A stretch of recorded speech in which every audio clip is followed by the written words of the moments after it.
रात का वक्त था। एक लड़की काले रंग का लहंगा पहने हुए, उसका चेहरा घूंघट से ढका हुआ था और एक लंबी चुनरी दूर तक फैली हुई थी और उसके लंबे चांदी के बाल थे और हाथ में एक सोने का खड़ा था जिसके अंदर से खजाना निकल रहा था। वो उस खड़ी को लिए सुनसान रात में आगे बढ़ रही थी और एक घर के सामने जाकर दरवाजा पीटने लगती है। तभी उस घर से एक आदमी बाहर निकलता है। अरे, तुम कौन हो और इतनी रात को मेरा दरवाजा क्यों पीट रही हो? बाबा, आपको धन की आवश्यकता है ना? मैं आपके लिए धन लेकर आई हूँ। अरे, इतना सारा धन तुम्हारे पास और तुमने अपना ये चेहरा क्यों ढक रखा है? नहीं, मुझे तुम्हारा ये धन नहीं चाहिए। नहीं नहीं बाबा, आपको तो ये धन लेना ही पड़ेगा। किशोर जैसे ही वापस अंदर जाने लगता है तभी वो लड़की अपना हाथ किशोर के सर पर रख देती है। अचानक एक तेज रोशनी फैलती है और किशोर का शरीर मिट्टी की मूर्ति में बदलने लगता है। नहीं नहीं, ये क्या? मेरा शरीर मिट्टी की मूर्ति में कैसे बदल रहा है? किशोर जैसे ही झटके से नायसा का हाथ हटाने की कोशिश करता है, नायसा के सर से घूंघट हट जाता है। उसका चेहरा देखते ही किशोर के पैरों तले जमीन खिसक जाती है। ये तुमने क्या किया बेटी? तुम अपने ही पिता के साथ ऐसा कैसे कर सकती हो? पिताजी, पिताजी मुझे माफ कर दीजिए। मुझे ना चाहते हुए भी ये सब कुछ करना पड़ रहा है। पिताजी मुझे माफ कर दीजिए। तुमने ये क्या किया? तभी किशोर पूरी तरह से मिट्टी की मूर्ति बन जाता है। नायसा वहीं जमीन पर बैठकर फूट फूट कर रोने लगती है। मुझे ना चाहते हुए भी जो आपके साथ करना पड़ा वही अब मुझे अपने प्रेमी के साथ भी करना पड़ेगा। क्योंकि अगर मैंने ऐसा नहीं किया तो सब कुछ बर्बाद हो जाएगा। नायसा की आंखों से लगातार आंसू गिरने लगते हैं। वो फिर से अपना घूंघट कर लेती है और उस सोने की घड़ी को सिर पर उठाकर वहां से निकल पड़ती है। वहीं तालाब के किनारे अंश खड़ा इंतजार कर रहा होता है। कितना वक्त हो गया, नायसा अब तक आई क्यों नहीं? मैं कब से उसका इंतजार कर रहा हूँ। इतने में घूंघट ओढ़े नायसा वहां पर आ जाती है। ये तुम्हारे चांदी के बाल और सिर पर सोने का घड़ा, ये सब क्या है? बाबू, आपको ये सोने का घड़ा और ये खजाना चाहिए ना? तो ये सब मैं आपको दे सकती हूँ। देखो, मुझे ना तो तुम्हारा ये सोने का घड़ा चाहिए और ना ही तुम्हारा ये खजाना। मुझे कुछ ठीक नहीं लग रहा। तुम यहाँ से चली जाओ। मैं अपनी प्रेमिका नायसा का इंतजार कर रहा हूँ। वो कई दिनों से मिलने का कहकर अभी तक नहीं आई है। नहीं नहीं बाबू, आपको तो ये खजाना लेना ही पड़ेगा। अंश उसे अपने पास से हटने के लिए हाथ बढ़ाता है जिससे नायसा का घूंघट हट जाता है। उसे देखते ही अंश चौंक जाता है। ये क्या? तुम्हारा घूंघट? नायसा, तुम? ये क्या हो रहा है? तुम्हारा ये रूप कैसे बदल गया? मुझे माफ कर दो अंश, पर मुझे अब तुम्हारे साथ भी वही करना पड़ेगा। तभी नायसा अपना हाथ अंश के सर पर रख देती है। अचानक अंश का शरीर भी धीरे धीरे मिट्टी की मूर्ति में बदलने लगता है। तुमने ये क्या किया नायसा? तुम तो मेरे बच्चे की माँ बनने वाली थी और तुमने मेरे बच्चे के साथ साथ मेरे साथ ये क्या किया? अंश चिल्लाते हुए पूरी तरह मिट्टी की मूर्ति बन जाता है। नायसा आंखों में आंसू लिए वहां से निकल पड़ती है और आगे एक काले फूल के पास बैठकर जोर जोर से रोने लगती है। तभी अचानक एक काले चांद पर बैठा हुआ कुबेर आसमान से नीचे उतरता है। ये क्या भैया, आप यहाँ? नहीं नहीं, ऐसा नहीं हो सकता। क्यों नायसा, ये रूप और ये ताकत देखने में बहुत अच्छी लग रही है ना? अब जल्दी से अपने इस सोने के घड़े से वो दोनों काले सितारे निकालकर मेरे हाथों में दे दो। नायसा ना चाहते हुए भी सोने के घड़े में हाथ डालती है और 2 काले सितारे निकालकर कुबेर के हाथ पर रख देती है। अब ये दोनों सितारे मेरा मकसद पूरा करेंगे। और सुनो, तुम आज के आज 10 और लोगों की इसी तरह की मिट्टी की मूर्ति बनाओ और उन सबका प्राण रूपी काला सितारा लाकर मुझे सौंपो। ऐसा मत करो भैया, ऐसा मत करो। मैं आपकी सगी बहन हूँ भैया, आप मेरे साथ ऐसा क्यों कर रहे हैं? मेरा एक अच्छा परिवार था, मेरे पिता जैसे बाबा थे और मेरा प्रेमी अंश था। आपने मुझसे सबको छीन लिया भैया, ऐसा मत करो। अब ऐसा कुछ नहीं होने वाला है, तुम्हें यह करना ही होगा, वरना तुम खुद बच नहीं सकती। मैं जो कह रहा हूं वही करो। फिर कुबेर फिर से उस काले चांद पर बैठता है और आसमान की तरफ निकल जाता है। नहीं नहीं नहीं, मैं अपने बच्चे के लिए ये जरूर से करूंगी। नहीं नहीं। नायसा इतना कहकर अपने सर पर काला घूंघट ले लेती है।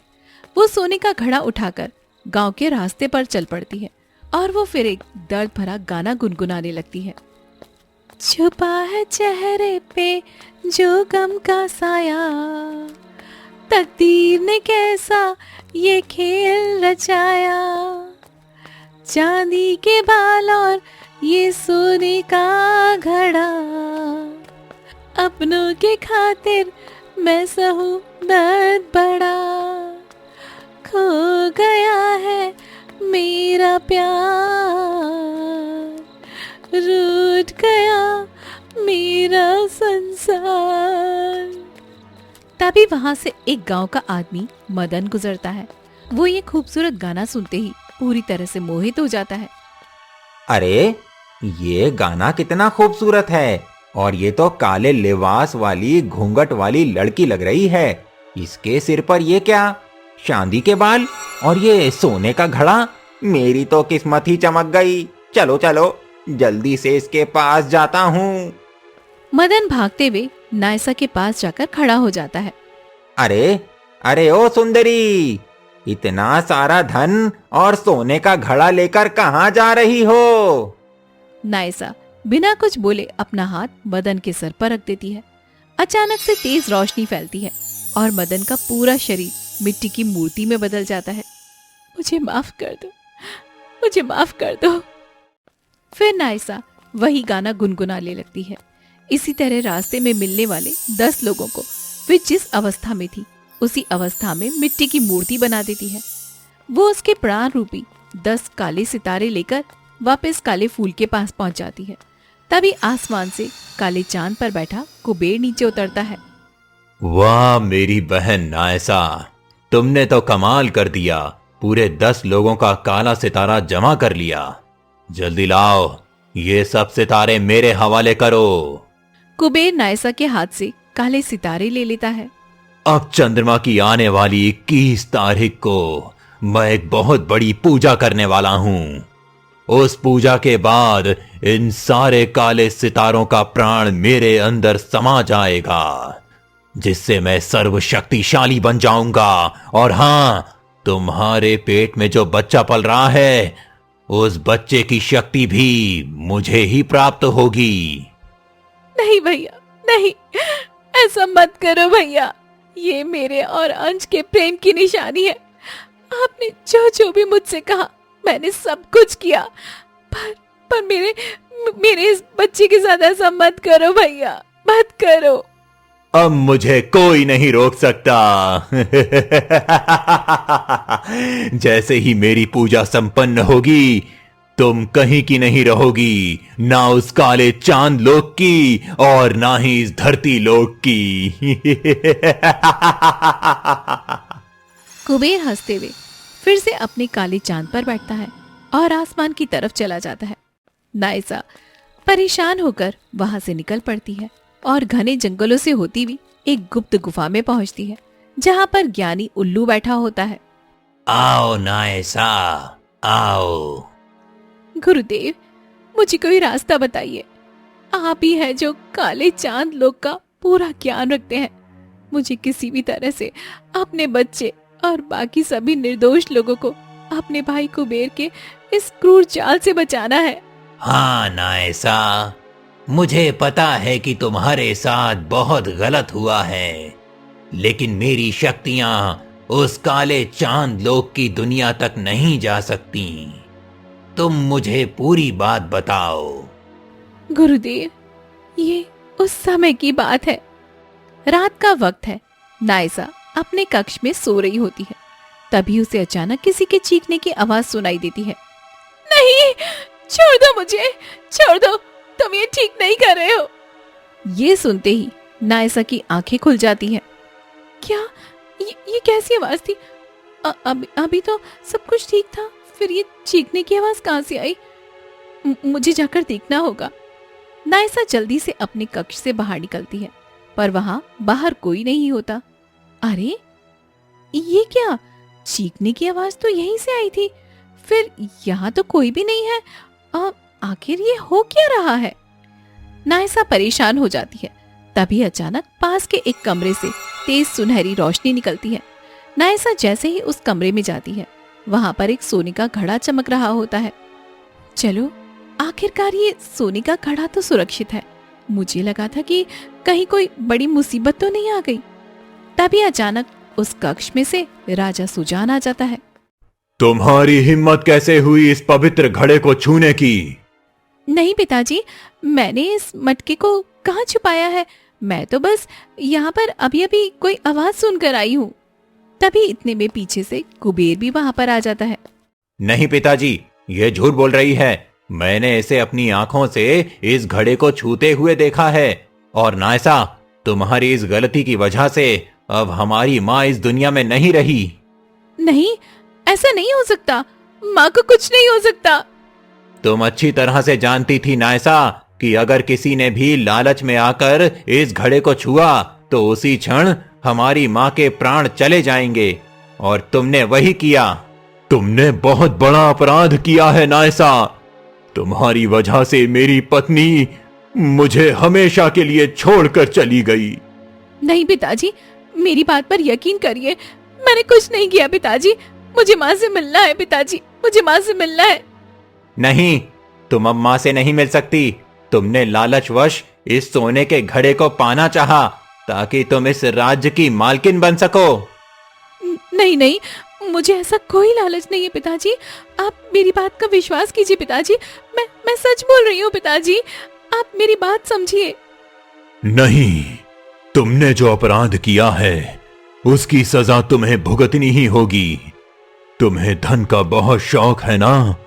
मैं तुम्हें बद्दुआ देता हूं कि तुम्हारे पास धन रहते हुए भी तुम कभी खुश नहीं रह पाओगी। और जिस घड़े को तुमने लालच में छुआ है, हमेशा इस घड़े के साथ ही तुम अपना तड़पता हुआ जीवन बिताओगी, क्योंकि तुमने मुझसे मेरी पत्नी छीन ली।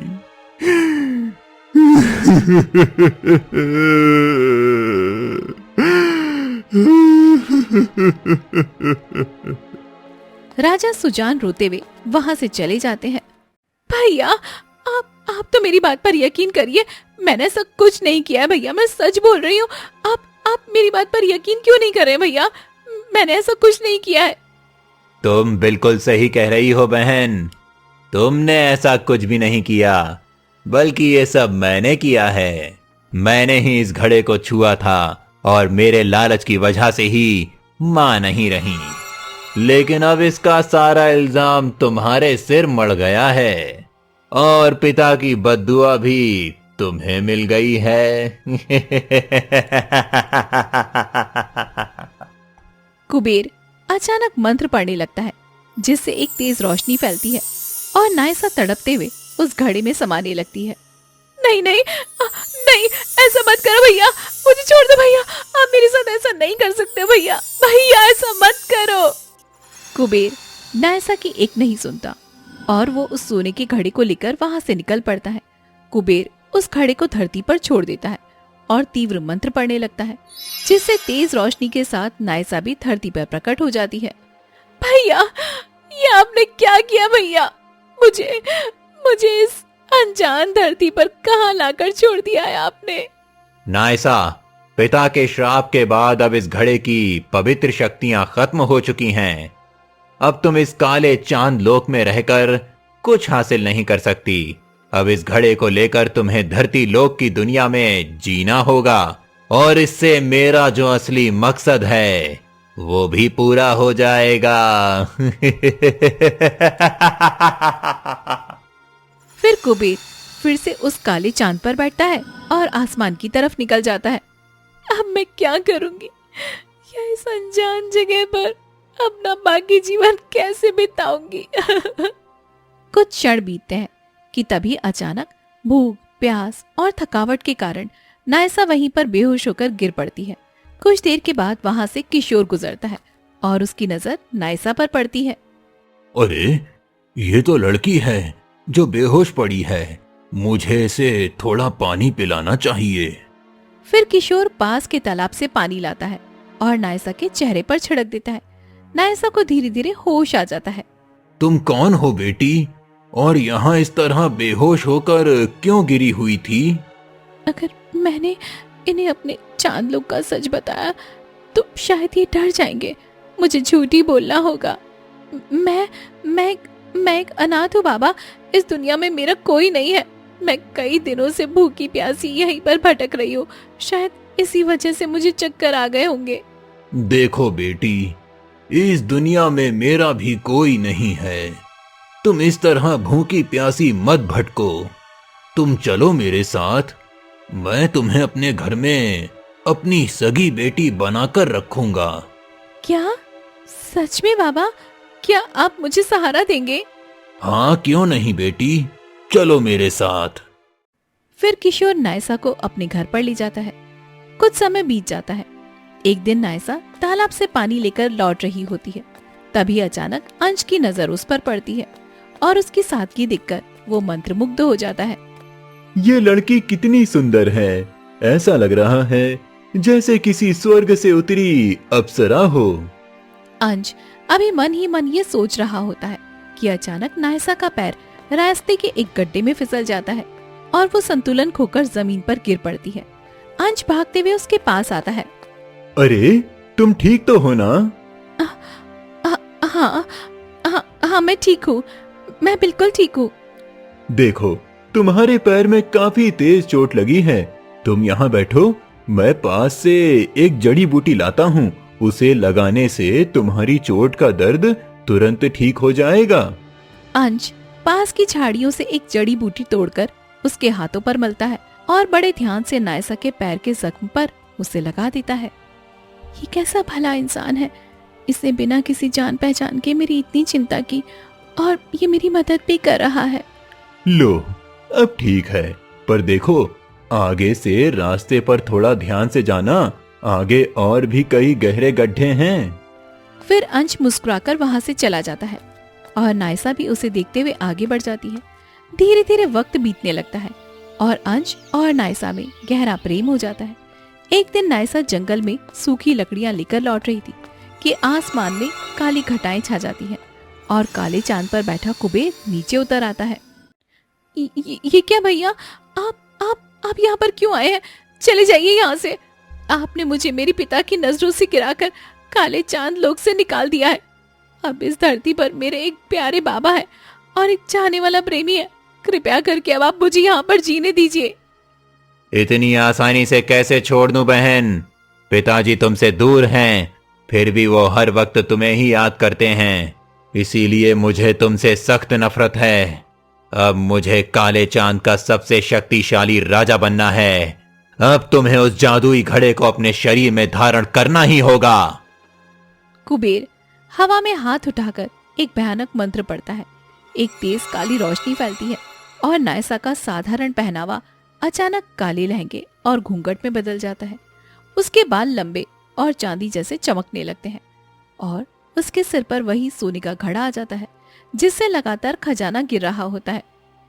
ये क्या किया भैया आपने? ये क्या किया? मेरा पूरा शरीर और मेरा रूप ऐसे क्यों बदल दिया आपने? अब तुम जिस किसी के भी सर पर अपना हाथ रखोगी वो उसी क्षण मिट्टी की मूर्ति बन जाएगा और तुम्हें अपने उसी प्रेमी अंश को भी मिट्टी की मूर्ति बनाना होगा और उसका प्राण रूपी काला सितारा मुझे लाकर देना होगा। अगर तुमने ऐसा नहीं किया तो मैं इस पूरी धरती लोक को तबाह कर दूंगा और साथ में हमारे पूजनीय पिताजी को भी बर्बाद कर दूंगा। नहीं नहीं भैया, नहीं नहीं, मैं आपकी बात मानने को तैयार हूं भैया। गुरुदेव, तभी से मैं ना चाहते हुए भी अपने आप को बचाने के लिए ये भयानक पाप कर रही हूँ। मैं सब समझ गया बेटी। तुम्हारे इन सभी दुखों और सवालों का जवाब तुम्हें यहाँ से सीधे पूर्व दिशा की ओर जाने पर मिलेगा। वहीं तुम्हें मुक्ति का मार्ग दिखेगा। नायसा उदास कदमों से पूर्व की दिशा की ओर बढ़ने लगती है। रास्ते में उसे सड़क के किनारे कई सारी मिट्टी की मूर्तियां दिखाई देती हैं।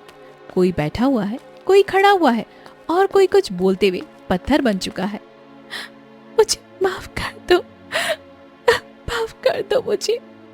तभी रास्ते में एक जगह एक मूर्तिकार बैठा होता है और गांव वाले उसे भला बुरा कह रहे होते हैं। अरे ओ संजीव, कैसा बेकार मूर्तिकार है तू। तुझसे अच्छी मूर्ति तो मेरा बच्चा बना लेता है। सभी गांव वाले हंसते हुए वहां से चले जाते हैं। कोई बात नहीं, मैं फिर से मेहनत करूंगा और इससे भी अच्छी मूर्तियां बनाऊंगा। तभी उसकी नजर सामने से गुजर रही नायसा पर पड़ती है, जिसके चांदी के बाल और काले लिबास चमक रहे होते हैं। अरे, ये रहस्यमयी लड़की कौन है? आज से पहले तो मैंने इसे यहाँ कभी नहीं देखा।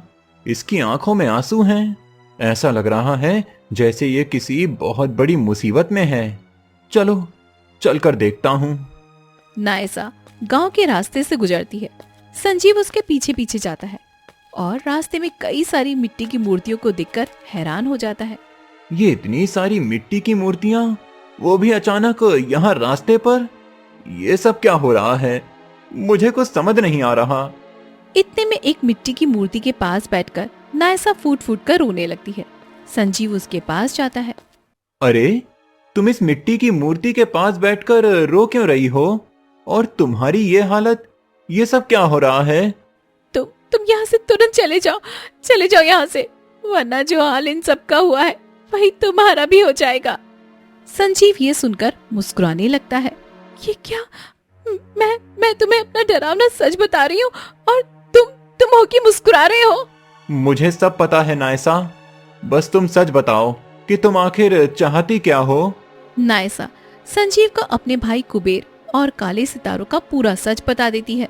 ठीक है, मैं जाऊंगा और उस काले चांद लोक से वो सारे प्राण सितारे वापस लेकर आऊंगा। पर तुम तो एक साधारण इंसान हो ना, तुम भला कुबेर का सामना कैसे कर पाओगे? तुम्हें जिस ज्ञानी उल्लू ने भेजा है वो मेरे गुरु हैं। मैं कोई आम इंसान नहीं हूँ, बल्कि धरती और काले चांद लोक का एक रक्षक हूँ। अपने कुछ बुरे कर्मों की वजह से मैं धरती पर मूर्तिकार बनकर अपने पापों का प्रायश्चित कर रहा हूँ। क्या? सच में? तुम सच में ऐसा कर सकते हो? हाँ, क्यों नहीं। चंद्रमा की 21 तारीख बस कल ही तो है। कल काले चांद की दुनिया में तालाब के पास चंद्रमा का एक विशेष तारा गिरेगा, जिससे दोनों लोकों का रास्ता खुल जाएगा। तुम चिंता मत करो, मैं बहुत जल्द प्राण सितारे लेकर आऊंगा। संजीव वहां से निकल पड़ता है। अब लगता है कि सब कुछ ठीक हो जाएगा। रात होते ही संजीव तालाब के किनारे पहुंच जाता है। अचानक आसमान से एक काला तारा टूटकर गिरता है और एक जादुई काला दरवाजा प्रकट होता है। नहीं, मुझे इस दरवाजे के गायब होने से पहले इसके अंदर जाना होगा। संजीव जैसे ही के अंदर कदम रखता है, एक तेज रोशनी फैलती है और वो सीधे काले चांद लोक की दुनिया में पहुंच जाता है। चलो, आखिरकार पूरे 4 वर्षों बाद मैं काले चांद की दुनिया में आया हूँ। अब मुझे अपने कार्य पर लग जाना चाहिए। संजीव आगे बढ़ता है और जल्दी कुबेर के महल में पहुंच जाता है, जहां एक कमरे से तीव्र मंत्रों की आवाजें आ रही होती हैं। ये आवाज इसी कक्ष से आ रही है, यानी 21 तारीख वाली महापूजा की तैयारी हो रही है। संजीव मुस्कुराते हुए उस कक्ष में घुस जाता है, जहां कुबेर धूनी रमाए पूजा कर रहा होता है और सामने सारे प्राण सितारे रखे होते हैं। ये क्या संजीव, तुम यहाँ कैसे? चले जाओ यहाँ से। क्या हो गया कुबेर? मैंने सोचा था कि तुम मुझे भूल गए होगे, पर तुमने तो पहचान लिया। कैसे नहीं पहचानूंगा संजीव, हम दोनों कभी अच्छे दोस्त थे। पर अब चले जाओ यहां से। संजीव आगे बढ़कर वे सारे प्राण सितारे अपने हाथ में उठाने लगता है। नहीं, तुम इन्हें नहीं छू सकते, रखो इन्हें, ये सारे प्राण सितारे मेरे हैं। तुम चाहकर भी अपनी इस जगह से नहीं उठ सकते कुबेर, क्योंकि तुम्हारी इस तांत्रिक पूजा का यही नियम है, और अगर तुम यहां से उठे तो तुम्हारी पूजा निष्फल हो जाएगी और इन सितारों का कोई महत्व नहीं रहेगा। नहीं, तुम ऐसा नहीं कर सकते संजीव, ऐसा नहीं कर सकते तुम। संजीव जैसे ही प्राण सितारे लेकर जाने लगता है, कुबेर क्रोध में पूजा छोड़कर खड़ा हो जाता है। तभी अचानक एक तेज अलौकिक रोशनी फैलती है और पूरा महल जगमगा उठता है। पूजा की सारी सामग्री बिखर जाती है और वहाँ राजा सुजान आ जाते हैं। तुमने इतना बड़ा अपराध किया कुबेर, तुम्हें शर्म आनी चाहिए। नहीं, ये नहीं हो सकता। मैंने आपके ऊपर जो सम्मोहन का जादू किया था वो टूट नहीं सकता। मैंने तुम पर इतना भरोसा किया और तुमने मेरे पूरे काले चांद लोक को बर्बाद कर दिया, मेरी पत्नी को मुझसे छीना और अब इस धरती लोक के निर्दोष लोगों के साथ ऐसा अनर्थ कर रहे हो। आप ठीक तो है ना महाराज? हाँ बेटा संजीव, मैं ठीक हूं। देखो कुबेर, इस संजीव से कुछ सीखो। इसने इतना ज्ञान प्राप्त किया और हमारे लोगों का रक्षक बना, और एक तू है जो हमारा पुराना रिश्ता तोड़ने पर तुला है। तुम्हें सबको मिट्टी की मूर्ति बनाने का बहुत शौक है ना? अब तुम खुद एक बेजान सितारा बनकर इस ब्रह्मांड में कहीं गुम हो जाओगे। तभी एक तेज रोशनी फैलती है और कुबेर एक काले बेजान तारे में बदलकर हमेशा हमेशा के लिए अदृश्य हो जाता है। अब मैं चलता हूं महाराज, वक्त बहुत कम है। हाँ बेटा, तुम बिल्कुल ठीक कह रहे हो।